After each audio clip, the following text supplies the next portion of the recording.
Hello everyone, welcome to economics class. Dear students, in the previous videos we have already started to discuss about the comparison between the economies of India, China and Pakistan. We have discussed that due to the economic strategies adopted by China, Pakistan and India, China has performed excellently in almost all the areas while India has performed moderately, that is, in few areas, India has performed remarkably, but in few areas, in many areas, you can say, India is lagging behind. And about Pakistan, Pakistan has performed poorly during this growth process. Today, we will discuss something more about the performance of India, Pakistan, and China.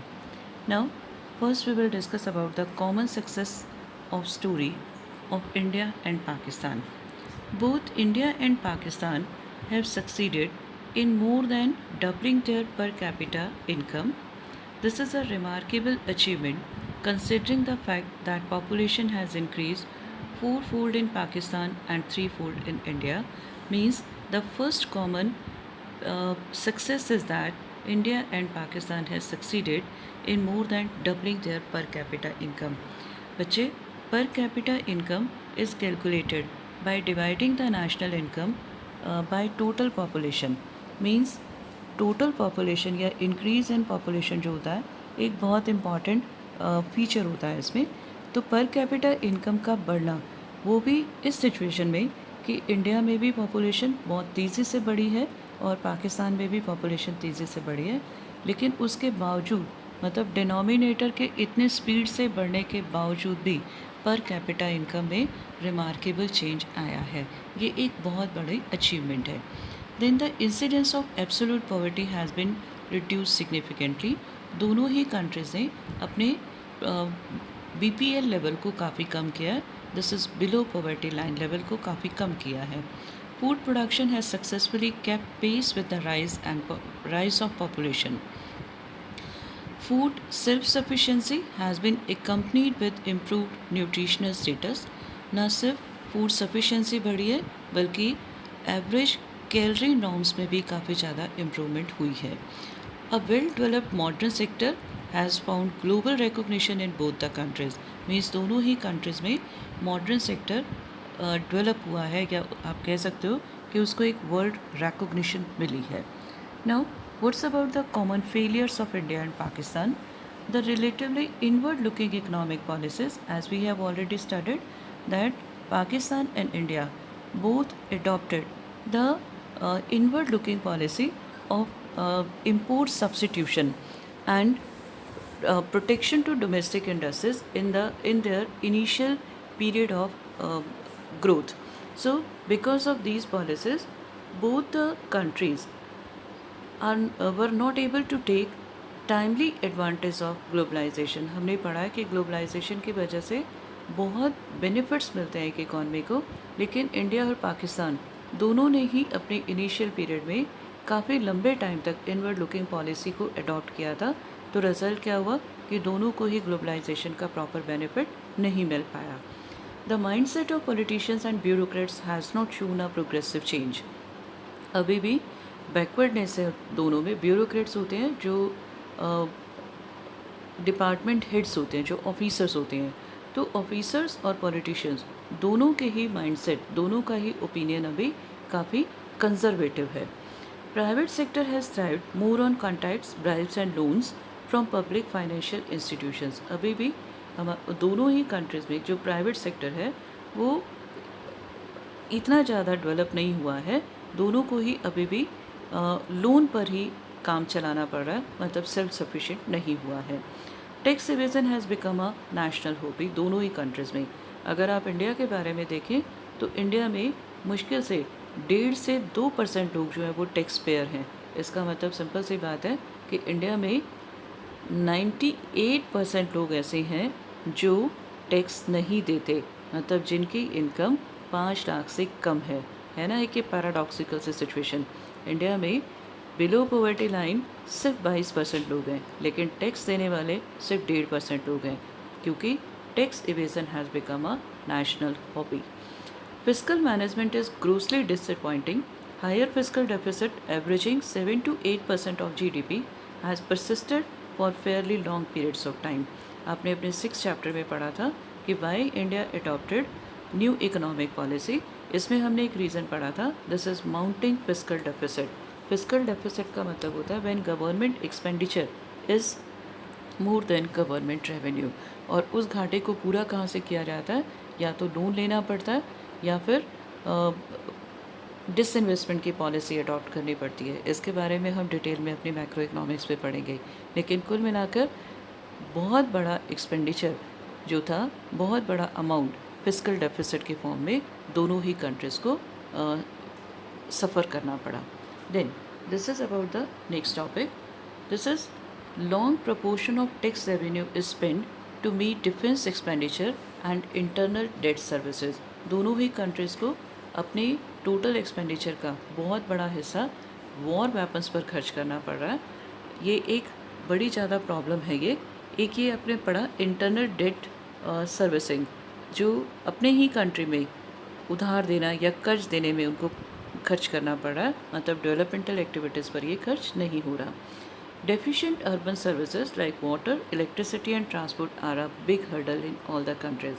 अगर हम आज की date में भी India में देखते हैं तो बहुत ज़्यादा कट्स लगते हैं, मतलब पूरा पूरा दिन लाइट नहीं रहती. ये तो हमारा अर्बन एरिया है. अगर हम रूरल एरियाज़ में देखें तो 3-3, 4-4 दिन लगातार लाइट नहीं होती. सबसे बड़ी बात, हरियाणा एक प्रॉस्पेरस स्टेट है, उसके बावजूद हमें ये बियर करना पड़ रहा है. तो you can better imagine about the Manipur, Jharkhand, Meghalaya, Odisha, Bihar, etc. Now, the politicians are yet to provide a sincere and strong leadership focusing on social welfare. अभी भी वो अपने सेल्फ इंटरेस्ट के लिए काम कर रहे हैं, मतलब करप्ट हैं बहुत सारे पॉलिटिशियन, जबकि उनको क्या सिखाने की ज़रूरत है.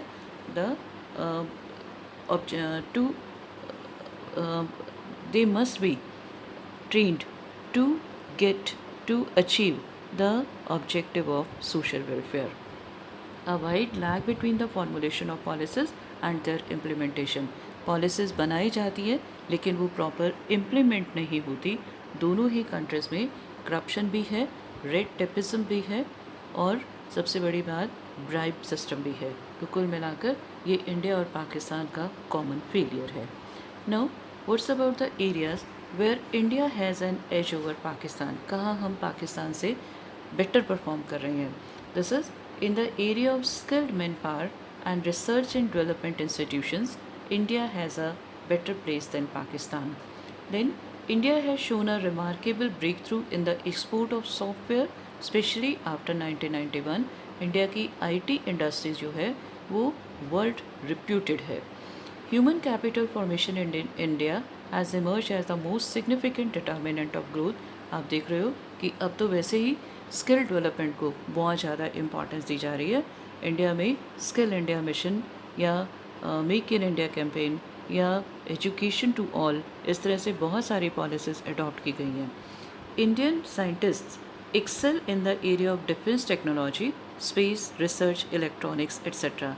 अभी आपने जो मार्स मिशन था उसके बारे में आपने पढ़ा था कि हमने बहुत कम अमाउंट में विक्रम को वहाँ पहुँचा दिया था. मतलब ये बहुत बड़ी अचीवमेंट थी, जबकि बाकी कंट्रीज़ में बहुत ज़्यादा अमाउंट उनको खर्च करना पड़ा. इंडिया को बहुत थोड़े अमाउंट में ही वहाँ तक पहुँचा दिया था. अपने मार्स मिशन उसका सक्सेसफुल हुआ था. इसी तरह से अगर हम बात करें, अभी रिसेंटली जो हमारे डिफेंस मिनिस्टर हैं उन्होंने क्या कहा है कि मैक्सिमम डिफेंस इक्विपमेंट्स इंडिया में प्रोड्यूस किए जाएँ. Means import of defence machinery का इंपोर्ट जो है उसको कट डाउन किया जाए. This is because of the areas of defence technology. Our scientists have excelled excellently. The number of PhDs produced by India in science and engineering every year is higher than the entire stock of PhDs in Pakistan. This is all about the areas where India has an edge over Pakistan. Now, areas where India has an edge over Pakistan, 2 more points are there. India has a better record of investment in education. काफ़ी खर्च education पर किया जा रहा है. The adult literacy rate, female literacy rate, Gross enrollment ratio at all levels and education index has shown a significant performance. You have already studied about the adult literacy rate, female literacy rate, and gross enrollment ratio in the previous chapters. Owing to rapid decline in fertility rate, population growth rate in India has been reduced to 1.2%, while in Pakistan it is still as high as 2.5% per annum. और जितनी ज़्यादा fertility rate होगी उतना ज़्यादा population बढ़ेगा, और जितनी ज़्यादा पॉपुलेशन बढ़ती है उतनी ज़्यादा मेंटेनेंस कॉस्ट होती है. मेंटेनेंस कॉस्ट का मतलब क्या होता है? जो पॉपुलेशन है उसकी बेसिक या इसेंशियल नीड्स को पूरा करने में सरकार को काफ़ी खर्च करना पड़ता है. So higher the maintenance cost, higher lower will be the developmental expenditure. समझ कर देखिए, इसको आप समझ सकते हो. अगर किसी मशीनरी को बार बार मेंटेन करने पर ही आपको बहुत खर्च करना पड़ रहा है तो फिर आप उससे प्रोडक्शन कम कर पाओगे. बिल्कुल ऐसा ही है, अगर किसी कंट्री में मेंटेनेंस कॉस्ट ज़्यादा है ओइंग टू हाई पॉपुलेशन तो डेवलपमेंटल एक्सपेंडिचर कम होता है. Next topic, this is area where Pakistan has an edge over India. Pakistan has achieved better results with regard to migration of workforce from agriculture to industry और migration of people from rural to urban area. ये आप पढ़ चुके हो. हमने rate of urbanisation का जो topic पढ़ा था डेमोग्राफिक प्रोफाइल में, वहाँ पर हमने इसको यूज़ किया था कि चाइना में रेट ऑफ अर्बनाइजेशन इंडिया से बेटर है. बेटे जो आपने टेबल्स पढ़ी है ना, उन्हीं टेबल्स में से ही हम ये कॉमन सक्सेस और कॉमन फेलियर या areas where Pakistan has an edge और areas where India has an edge, मतलब हम उस डाटा की हेल्प से ये पॉइंट्स निकाल रहे हैं. Then external trade has expanded much faster in Pakistan than India. Then even the rate of investment in Pakistan has been lower than in India. Efficiency of investment has been higher. Even the rate of investment काफ़ी कम है लेकिन उससे return उनको ज़्यादा मिलती है. इसको हम कहते हैं कैपिटल आउटपुट रेशो, मतलब कम कैपिटल लगाने से आउटपुट का ज़्यादा प्रोड्यूस होना. इंडिया में कैपिटल आउटपुट रेशो बहुत हाई है, मतलब कैपिटल ज़्यादा लगती है और आउटपुट कम प्रोड्यूस होता है, जबकि चाइना में इंडिया से बेटर है ये. Then Pakistan has achieved better results as regard to access of improve water resources. So with this the topic is over, that is areas where Pakistan has an edge over India. Next topic, this is the areas where China has an edge over India. आज के time में हम China की economy को हमने बहुत अच्छे से देखा. पिछले 5 महीने से हम सिर्फ चाइना की इकॉनमी के बारे में डिस्कस कर रहे हैं. सो यहाँ पर खैर हम कोविड के बारे में डिस्कस नहीं करेंगे, लेकिन आप इतना ज़रूर समझ सकते हो कि एक इतना बड़ा वायरस उसने अपनी लैब में बनाया, किस लिए, और वर्ल्ड की पूरी इकोनॉमीज़ को उसने डिस्टर्ब कर दिया, डिस्ट्रॉय कर दिया है. एक एक आदमी की लाइफ को उसने चेंज कर दिया है. ये यहीं से पता लगता है कि कितना ज़्यादा पावरफुल है. लेकिन हम उसके बारे में ये सब नहीं डिस्कस करेंगे, हम कुछ इकोनॉमिक पॉइंट्स को डिस्कस करेंगे. Like the Chinese reform process began more comprehensively during the 80s. आपने पढ़ा है कि 1978 में उसने इकोनॉमिक रिफॉर्म्स को अडॉप्ट किया था, जबकि India was in the situation of economic crisis, that is slow growth rate. तब 1991 के पीरियड तक इंडिया जो है इकोनॉमिक क्राइसिस में चल रहा था. सो चाइना ने इकोनॉमिक रिफॉर्म्स को ना सिर्फ जल्दी अडॉप्ट किया बल्कि बहुत कॉम्प्रिहेंसिवली और सक्सेसफुली अडॉप्ट किया. China has succeeded to reduce the proportion of people living below poverty line. वहाँ पर पॉपुलेशन जो प्रोपोर्शन है living below poverty line single digit में है, जबकि इंडिया में still it is approximately 1/4 of the total population. Agricultural reforms has brought radical transformation in China. पहले उन्होंने कम्यून सिस्टम अडॉप्ट किया, फिर कम्यून सिस्टम को उन्होंने ख़त्म भी किया, लेकिन एग्रीकल्चर सेक्टर को बड़ा ज़्यादा प्रॉपरली आप कह सकते हो एक रेडिकली उन्होंने इसको अडॉप्ट किया, जबकि इंडिया में agricultural reforms are still far less effective. Global exposure of economy has been far wider in China than in India. हम पढ़कर आए हैं कि China is the leading exporter of almost all types of commodities in the world. बहुत बड़ा exporter है, चाहे हम मैन्युफैक्चरिंग गुड्स का देखें, चाहे हम एग्रीकल्चरल गुड्स का देखें, हर चीज़ का वहाँ पर प्रोडक्शन बहुत ज़्यादा हो रहा है. तो यहाँ से हमें ये पता लगता है कि उनकी इकॉनमी जो है वो बहुत ज़्यादा स्ट्रॉन्ग है, और because of more exports the balance of payment account is favorable in China. Now, it is owing to these factors, China has emerged as the second largest economy in the world in terms of its percentage share in the global GDP, while India is lagging behind. हम अभी बहुत पीछे हैं, जबकि China is the second largest economy only after US. मतलब America के बाद जो सेकेंड नंबर है वो चाइना का है. Now, after this, we will discuss about one more topic. This is re-emergence of poverty in India. बच्चे, हमने पढ़ा कि मिड 1980s तक पाकिस्तान बहुत स्मूथली चल रहा था, बहुत अच्छी परफॉर्मेंस थी वहाँ पर. एग्रीकल्चर सेक्टर में ग्रीन रेवोल्यूशन की पॉलिसी उन्होंने अडॉप्ट की. पहले नेशनलाइज़ किया कैपिटल गुड्स इंडस्ट्रीज़ को, फिर उन्होंने जल्दी ही उनको डी नेशनलाइज भी कर दिया और काफ़ी ज़्यादा कैपिटल फ्लो उनको फॉरेन कंट्री से मिल रहा था. मिडल ईस्ट में उनके जो लोग गए हुए थे वो काफ़ी अमाउंट उनको भेज रहे थे. तो कुल मिलाकर पाकिस्तान की इकॉनमी काफ़ी अच्छी चल रही थी. लेकिन 1988 में जब पाकिस्तान ने न्यू इकोनॉमिक रिफॉर्म्स को अडॉप्ट किया तो वो उनके लिए एक बहुत बड़ा फेलियर बन गया, क्योंकि उसके बाद से वो उसको सक्सेसफुली अडॉप्ट नहीं कर पाए उसकी पॉलिसी को. और रिज़ल्ट क्या हुआ, पाकिस्तान में पॉपुलेशन बिलो पॉवर्टी लाइन का प्रोपोर्शन तेज़ी से बढ़ना शुरू हो गया. क्योंकि वहाँ पर ग्रोथ रेट बहुत कम हो गई. So in the year 2011, while India and China recorded GDP growth of 8.4% and 9.5% respectively, in Pakistan it was merely 2.6% per annum. It shows that when everything was sailing smooth, Pakistan seems to have been slipping into poverty mode once again due to following reasons. The very first, Pakistan has failed to bring about stable institutional reforms in agriculture. Agriculture sector volatile होता चला गया. पहले बहुत अच्छे से चल रहा था, ग्रीन रेवोल्यूशन की पॉलिसी अडॉप्ट की और एग्रीकल्चरल प्रोडक्शन तेज़ी से बढ़ना शुरू हुआ, लेकिन वो इसको कैरी ऑन नहीं कर पाए. Pakistan has relied largely on remittances from abroad and volatile agricultural exports. Then lack of political stability. वहाँ पर पॉलिटिकल सिस्टम बहुत ज़्यादा स्ट्रॉन्ग नहीं है, मिलिट्री रूल है. इसी वजह से पॉलिसीज़ जो है वो प्रॉपरली फॉर्मुलेट भी नहीं होती और इम्प्लीमेंट भी नहीं होती. Pakistan is allocating huge funds to build a strong defence system even when it implies a huge cut in developmental expenditure. Pakistan में वॉर एक्सपेंसेस बहुत ज़्यादा हैं, उनका खर्चा डेवलपमेंट के लिए नहीं होता. मैक्सिमम प्रपोर्शन जो होता है जीडीपी का, that is use for defence purposes. ज़्यादा वॉर वेपन्स खरीदे जाते हैं और इस वजह से डेवलपमेंट के लिए फंड्स नहीं बचते. द रिजल्ट इज़ री emergence of poverty in Pakistan. The next topic, this is about the liberty indicators. This is very important topic. This is given in NCERT book and this is very important topic. Now what's about liberty indicators? Liberty indicators are the measures of extent of democratic participation in social and political decision making. देखो बेटा, हमारे यहाँ पर democracy है, हमारे पास ये right होता है कि हम अपना लीडर चुन सकें, हम अपना रिप्रेजेंटेटिव चुन सकें.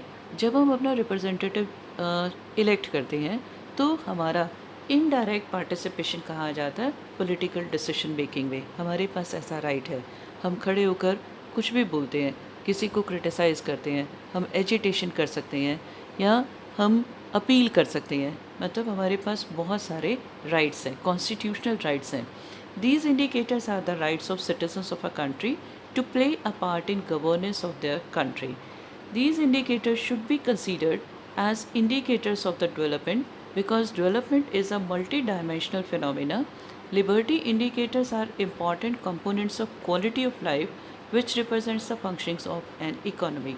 देखो बेटे, हमने पढ़ा था कि जो चाइना है वहाँ HDI रैंक इंडिया से काफ़ी बेटर है, 101 है, जबकि इंडिया में 135 है. इसी तरह से वर्ल्ड के काफ़ी सारी कंट्रीज़ हैं, वहाँ पर HDI रैंकिंग बहुत ज़्यादा है. वो सिर्फ इकोनॉमिक इंडिकेटर्स को इंक्लूड करते हैं, लिबर्टी इंडिकेटर्स को इंक्लूड नहीं करते. चाइना में हमने पढ़ा है वहाँ पर सिंगल पार्टी सिस्टम है, वन पार्टी सिस्टम है वहाँ पर. और सबसे बड़ी बात कमांड इकोनॉमी है. कमांड इकोनॉमी का मतलब कि आपको कमांड दी जाएगी और you will have to follow this. लेकिन क्वालिटी ऑफ लाइफ जब हम चेक करेंगे तो वहाँ पर लिबर्टी इंडिकेटर्स को भी इंक्लूड करना चाहिए। इंडिया में इकोनॉमिक इंडिकेटर पीछे हैं, हम इसमें कोई डाउट नहीं है, लेकिन इंडिया में जो लिबर्टी इंडिकेटर्स हैं काफ़ी बेटर हैं। सो अगर लिबर्टी इंडिकेटर्स को भी HDI रैंकिंग के टाइम अडॉप्ट किया जाए तो इंडिया का HDI रैंकिंग काफ़ी इम्प्रूव हो सकता है। अब इंडिकेटर्स में क्या क्या इंक्लूड करते हैं? The extent of constitutional protection given to rights of citizen, हमारे पास राइट टू स्पीक है, राइट टू स्पीच है, हमारे पास right to redressal get redressal भी है, हमारे पास सेक्युलरिज्म का राइट है, मतलब हमारे पास किसी भी तरह की पूजा करने का, ये सब राइट्स हमारे पास हैं। हम अपनी गवर्नमेंट का क्रिटिसाइज़ करते हैं। देखिए, मत भूलिए JNU में कुछ टाइम पहले नारे लगे थे आज़ादी के, है ना, हमें आज़ादी चाहिए, आज़ादी चाहिए, मतलब किस तरह के नारे थे? आज़ाद देश में हम आज़ादी के नारे लगा रहे हैं, but all these are permitted क्योंकि हमारे पास राइट है। सो ये कॉन्स्टिट्यूशनल राइट्स हैं हमारे पास। इसी तरह से अगर किसी भी कंडीशन में मेरा कोई फंडामेंटल राइट मुझे डिप्राइव मेरे से छीना जाता है तो मैं उसके लिए अपील भी कर सकती हूँ। ये राइट्स हैं हमारे पास, जबकि बाकी कंट्रीज़ में ऐसे राइट्स नहीं होते। क्या आप इमेजिन कर सकते हो कि ऐसे किसी राइट के लिए कि आपको ऐसा कोई राइट चाइना या पाकिस्तान में मिले? Then the extent of constitutional protection of independence of the judiciary and the rule of law, हमारे यहाँ पर जो जुडिशरी है वो किसी के अंडर नहीं आती, मतलब सरकार के अंडर नहीं आती। अगर कोई भी गलत काम करता है, चाहे वो प्राइम मिनिस्टर ही क्यों ना हो या प्रेसिडेंट ही क्यों ना हो, तो जुडिशरी जो है उससे ऊपर है। इसी तरह से अगर हम कुछ और कंट्रीज़ के बारे में बात करें, हमारे पास एक सऊदी अरब कंट्री के बारे में, अरेबियन कंट्रीज़ के बारे में क्या इन्फॉर्मेशन है कि वहाँ पर फीमेल्स को गाड़ी चलाने का राइट नहीं है, या फीमेल्स जो हैं वो वोट नहीं दे सकते। तो ये सारे क्या हैं? ये लिबर्टी इंडिकेटर्स नहीं हैं। So while giving HDI ranking means while giving ranking about the quality of life, these liberty indicators should be given due consideration. So this is all about liberty indicators. Beta, this is very very important topic. This is very very important. Clear? आपको बहुत अच्छे से इसको prepare करना है. Now one more topic is there. This is commune system. वैसे मैंने आपको पढ़ा दिया था, लेकिन मैं आपको फिर भी थोड़ा सा इसके बारे में इंफॉर्मेशन दे रही हूँ. This is very very important. लेकिन अब प्रेजेंटली वहाँ पर ये नहीं है, अब कम्यून्स नहीं है, लेकिन अभी भी इंडिविजुअल्स और हाउस होल्ड्स को ये राइट है, उनको प्लॉट दिए गए हैं, ऑनरशिप नहीं दी गई, प्लॉट दिए गए हैं कल्टीवेशन के लिए और वो उस पर कल्टीवेट करते हैं. In order to achieve economic modernisation, the Chinese government after 1949 sought to find a general surplus in the countryside and turn it into investment for industry. Leaving it to the market was thought to be slow, inefficient and inequitable. So the commune system of collectivized agriculture was implemented in the 1950s as one solution to the problem. क्योंकि population ज़्यादा रहती थी, कहाँ पर? गाँवों में. वहाँ 80% से ज़्यादा पॉपुलेशन रह रही थी और इंडस्ट्रीज़ में इन्वेस्टमेंट चाहिए थी. तो सरप्लस कहाँ जनरेट हो सकता था? एग्रीकल्चर सेक्टर में हो सकता था.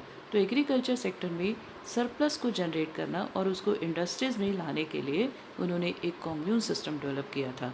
अब ये कम्यून सिस्टम क्या था? कलेक्टिव फार्मिंग का सिस्टम था. द स्ट्रक्चर ऑफ एक कम्यून, ये भी छोटा टॉपिक है आपका, पर एक बहुत अच्छा टॉपिक है, इसको भी आपको प्रिपेयर करने की ज़रूरत है. कभी कभी क्वेश्चन में ऐसा आ जाता है, right a short note on commune system. The structure of the structure of the commune was such that households were organized into teams. Means this is the lower tier of the commune system. Then teams formed brigades, and brigades formed the commune. Each level of organization was responsible for certain activities.